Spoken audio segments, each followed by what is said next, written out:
Bonjour Marie Ferrero. Bonjour monsieur. Vous êtes thésarde au laboratoire de l'ESITC. Quel est le sujet de votre thèse? Alors le sujet de ma thèse, c'est d'étudier la colonisation et la biodétérioration des bétons en milieu marin. Vous élevez des petits animaux?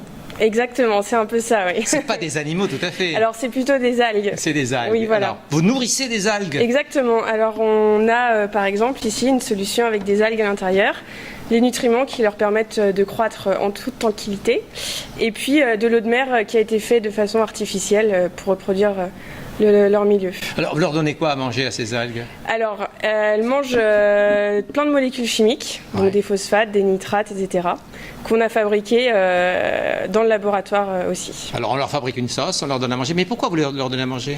Alors on leur donne à manger pour pouvoir en faire le plus possible, pour ensuite les utiliser à plus grande échelle. Alors vous les utilisez à grande échelle, comment et pourquoi faire?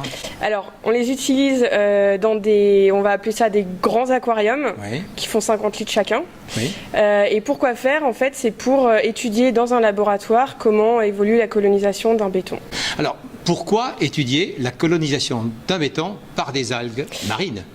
Oui, par des algues marines. Alors pourquoi? Parce que vous savez qu'aujourd'hui on construit énormément sur la mer. Bien sûr. Et qu'on a pour le moment on pense un peu négativement de cette construction.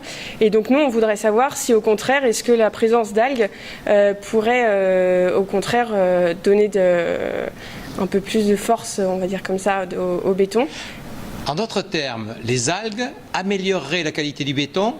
Alors c'est ce qu'on la voudrait... détériorerait? Eh bien justement, c'est la question qu'on se pose et à laquelle on voudrait répondre. Alors, pour le moment, on n'a pas la réponse alors. Pour le moment, on n'a pas la réponse, on est en train d'y répondre tout doucement.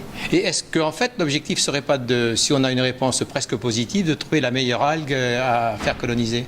Alors en laboratoire, oui, mais après, ce serait pour utiliser en milieu marin, donc en mer, on ne peut pas choisir quelle algue colonisera le béton. Très bien. Et alors, à l'ESITC, pourquoi fait-on une thèse sur ce sujet-là? Alors parce que dans la communauté scientifique, il y a énormément de publications sur ce sujet, mais tout le monde fait ses expériences dans la mer, et du coup on voudrait un peu créer une méthode normée pour que n'importe quel scientifique puisse faire des expériences dans son laboratoire au lieu de devoir aller en bord de mer. Un protocole réutilisable. Exactement. Votre formation initiale, c'est quoi? Alors je suis ingénieur chimiste. Sortie de quelle école? Alors l'ENSCR, donc chimie Rennes. D'accord. Voilà, et puis ensuite thèse ici. Et thèse après, on pense à quoi? Je ne sais pas trop, on verra. Merci beaucoup. De rien. Bonjour Malo Loguerne. Bonjour. Alors je suis enseignant-chercheur en géotechnique environnementale. Et donc je travaille en ce moment sur la construction en terre. Donc sur une problématique de la région Normandie, qui est la construction en bauge. La bauge, c'est en fait ce qu'on utilisait autrefois pour construire les maisons ici. Voilà.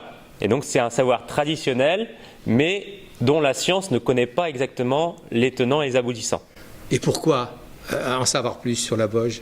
Eh bien, pour mieux connaître le matériau, pour le développer, puisque c'est un matériau qui est économe en carbone. Économe en carbone, donc susceptible d'être utilisé demain. Voilà, et aussi du coup qui a des très bonnes propriétés thermiques et de respiration, donc qui permet d'utiliser moins de chauffage pour chauffer la maison. Et donc, comment vous fonctionnez dans ce laboratoire pour faire des recherches sur cette bauge? Alors, déjà, ce qu'on fait, c'est qu'on caractérise les différents matériaux de la bauge. La bauge, qu'est-ce que c'est? C'est un mélange de paille et de terre.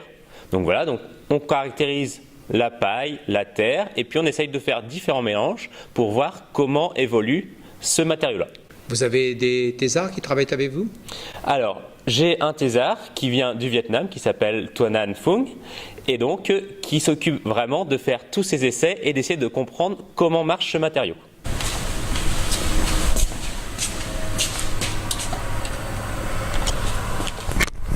Alors, qu'est-ce que vous faites là? Ici, c'est un essai pour mesurer l'absorption des sorptions de la paille. Pourquoi on mesure ça? Parce que ici, je change la humidité relative et je vois si la paille absorbe beaucoup ou moins d'eau. Donc comme ça, on peut savoir avec la humidité relative à l'extérieur, le matériau absorbe plus ou moins d'eau.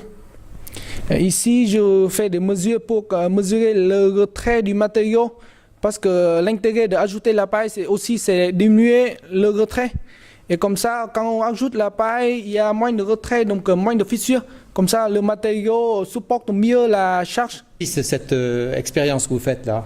Et en fait, ici, je mesure la conductivité thermique de la bauge. Et c'est une caractéristique très importante parce que l'intérêt d'ajouter la paille dans le matériau, c'est diminuer la conductivité thermique. Et ça peut améliorer le confort dans la maison.